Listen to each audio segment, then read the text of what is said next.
ئەگەر بتەوێت ئەو $100 کە پێتە بەم شێوازە نەدڕێت دەبێت لەمە دواییدی دۆلارەکانتان بکەنە ناو کتاب بۆی نەدڕێت. ئێستا نرخی گۆڕینی دۆلاری دراو لە بازار بە گشتی کێشەی تێدایە. بە نمونە ئەم $100 کە بەدەستمەوەیە 6,000 دینار جیاوازی نرخەکەیت. ئەگەر $100 هیچ کێشەی نەبێت لێ سەدا نرخی دۆلار بە 140,000، بەڵام ئەمە بە 135,000 دینار کردراوە.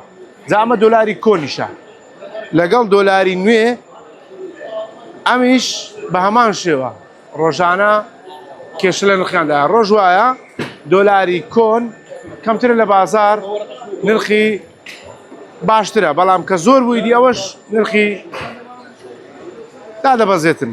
بۆیە لەمە دو ئاگاتان لە $100 بێت دەبێت لە نێو کتێب یاخود لە نێو کلێنکس هەڵی بگرن بۆ ئەوەی تووشی زەرەر نەبن.